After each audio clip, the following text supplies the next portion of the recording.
pa mga kapatid, kung makikita nyo, diba? Simula dito gandun kung gaano kadisiplina ngayon ang lungsod ng Maynila. Ayun, kitang kita natin.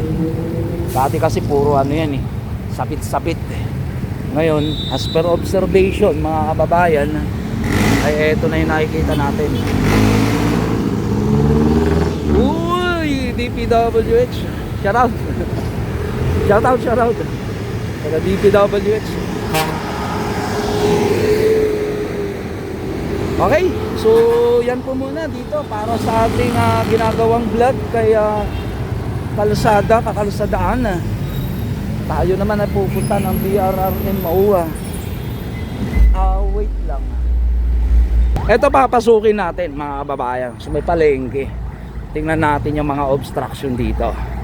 Yan, for today's video, ang other cut para sa upload na to mga kababayan ay papunta po tayo sa eskwelahan na kung saan ay yung na-vlog na natin dati na proyekto ni Ma'am Hani Lacuna. Ang tanong kung ipinagpapatuloy pa ba yung proyekto na yon. At makikita natin syempre dito sa ating mga nadadaanan ay kayo na pong humusga sa mga video natin na nakukuha. Gateway to Malate, a joint project of Gateway to Malate daw mga kababayan. So ito na, tapat po tayo, malapit na tayo sa Bureau of Plant. Yan. At nandito ang Bureau of Plant sa may gilid. Pili muna tayo ng tubig. Maluwag may parking lot. O yun mga kababayan, at dito may kadiwa ng Pangulo no, sa may BPI Malate. Ayan sa mga gustong bumili, kadiwa ng Pangulo nandito, ayan sa may Malate, malapit sa Quirino Avenue. Mga fresh na gulay yan mga kababayan. Dito may kainan sa kabila, may payong pa. Ayos ang negosyo. Terminal ng jeep, isa, dalawa, tatlo, trike. Ayan dito sa Malate. Tapat po yan ng Bureau of Plant mga kababayan. Nagtitinda-tinda ng gulay dyan. Ayan 59, shout out. Sino nang away? Ikaw. Puno, sanga ng puno na nalaglag. Yan, nandito na tayo sa Aurora, Quezon. Tinda-tinda sa gilid ng bangketa.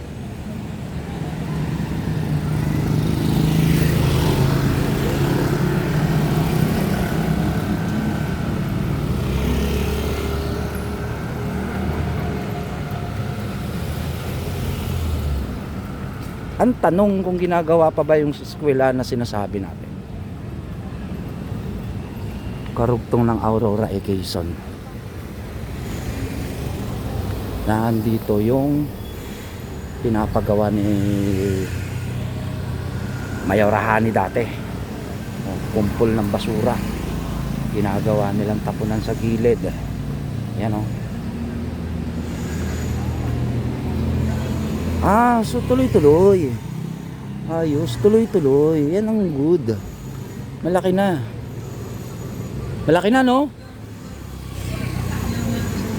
Tuloy-tuloy mga kababayan. Ito yung maganda dyan pag gumawa ng project. Malapit na matapos. Uy, CPR. Ganda ng pwesto ng tindahan mo.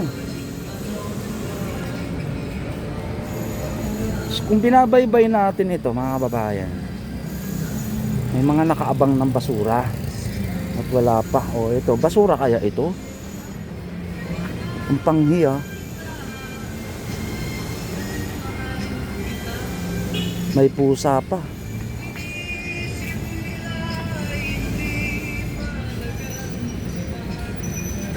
Ano nangyari dito?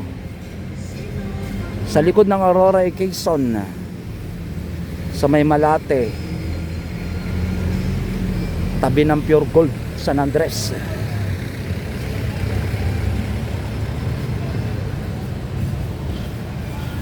Kuya umihi. Ito mga kababayan, sa tapat ng pinapagawang eskwelahan na nakaraang administrasyon. Tuloy-tuloy, yung patapos na to. Ito yung hindi pinapakita ng ibang vlogger na meron ding magandang proyekto ng nagdaang administrasyon. Ito na ang update natin sa eskwelahan na to. Shoutout dyan, no? Sa video kayo.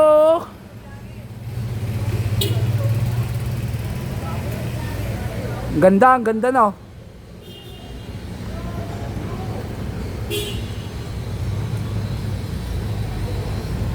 Barangay ba to?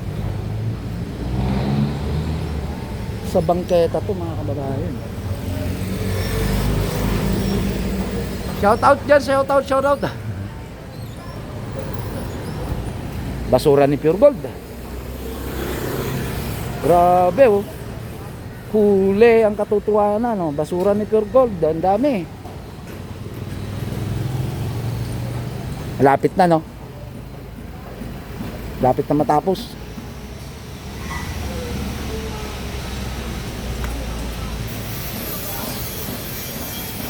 Sana mabuo, no? Mabuo itong paaralan na to. Malaki din to, mga kababayan. Haba.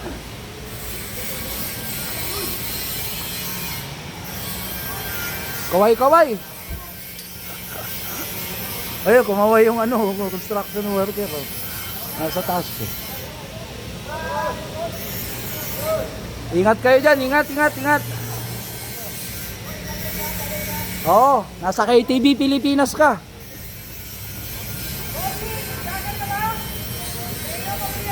Ayun o, baba ka dito. Ayan, tuloy tayo, mga kababayan.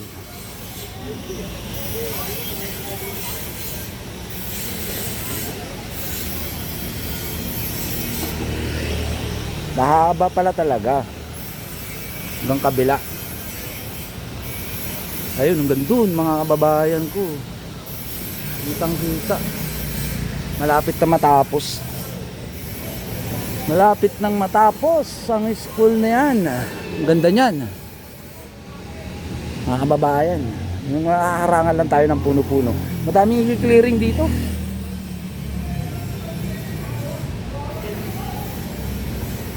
Bossing, kumusta ka dyan?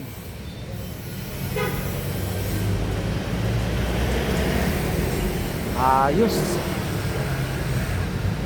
So yun, ang balita natin dyan, mga kababayan, ay tuloy-tuloy yung construction ng isang paaralan na yan. At good news naman, ang layo nang narating natin ngayong araw na to, na mahaba-haba itong presentation natin at ating ipinapakita ng mga katotohanan sa lungsod ng Manila.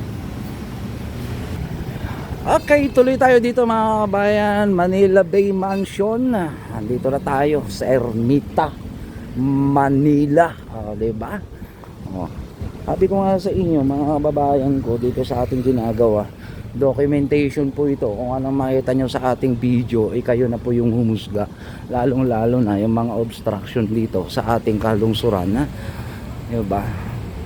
Tulong with ika nga natin, para mapagaan ang trapiko, dapat walang obstruction sa kalsada. Mga kahoy-kahoy na nakabalandra dyan. So ibig sabihin ay hindi pa ito nadadaanan ng clearing, mga kababayan. O diba, asahan yun, nasa mga susunod na araw ay dadaan ang clearing, no? Clearing pa more.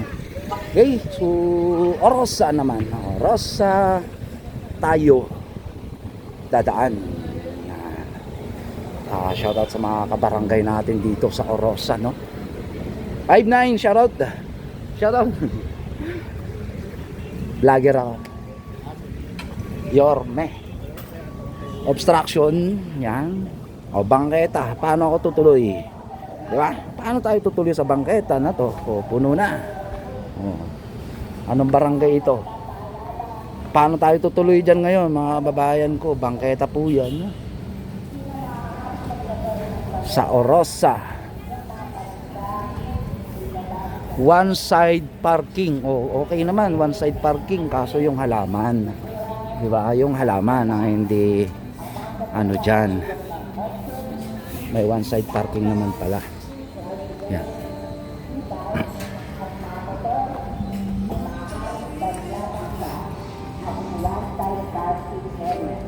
one side parking area. Tama naman. Diba?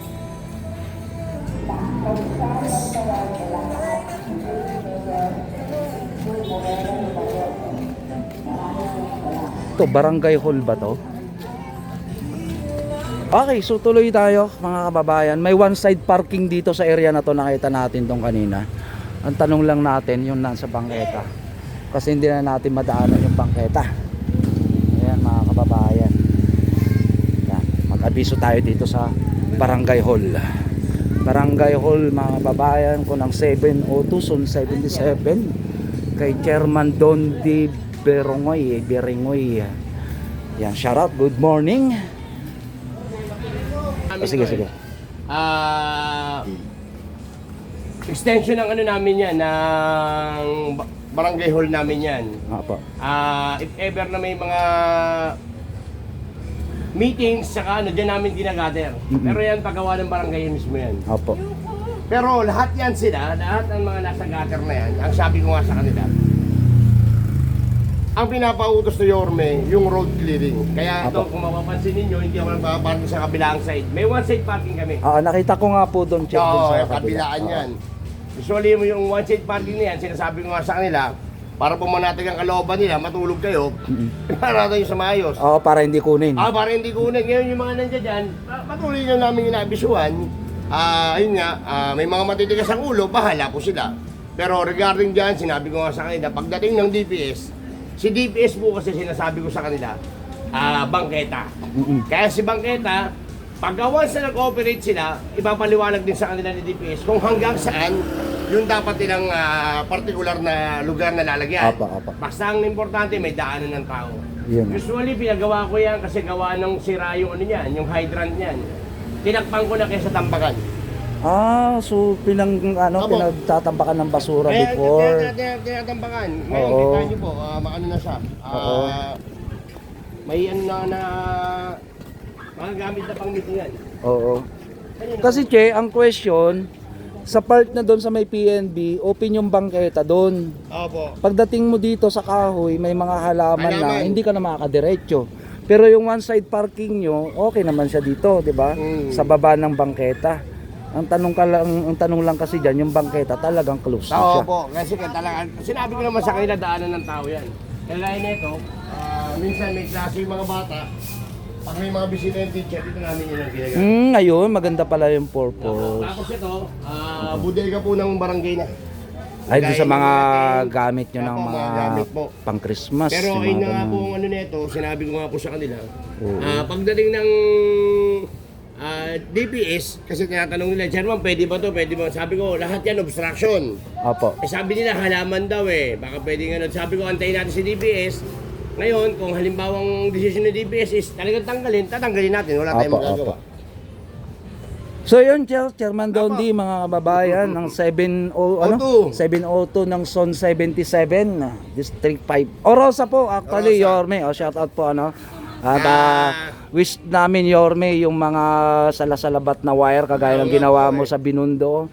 Meron din po dito, no, yung sa may bandang Orosa. Ayan po, mga kababayan. Nakita mo yung project na ginawa nila, Yorme, sa Ako nga Binundo. po, sa Binondo, ang ganda Diba? na. Ang ganda na, no? Ayan nga po, Yorme. Alam mo yan, campaign pa lang, nasa iyo na ako. Yun, no? I like Manila make great again. Let's make Manila great again. Oh, last tag linis ko, Manila linis ko. O, di ba?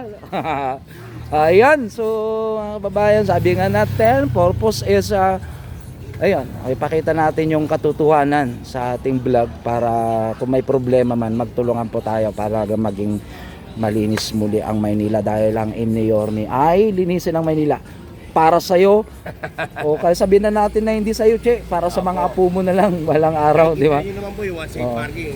Kaya ano na lang. Yan, so yung e-bike na lang, no? Meron isang e-bike doon. Ito kasi mga kababayan ay daanan po ng sasakyan. One way po ito actually, wala na nakakasalubong dito. Ayan, papunta ng Robinson. Chairman Dondi, maraming salamat po kay TV Mabuhay po kayo. Pilipinas at pasok ka sa YouTube natin. Okay.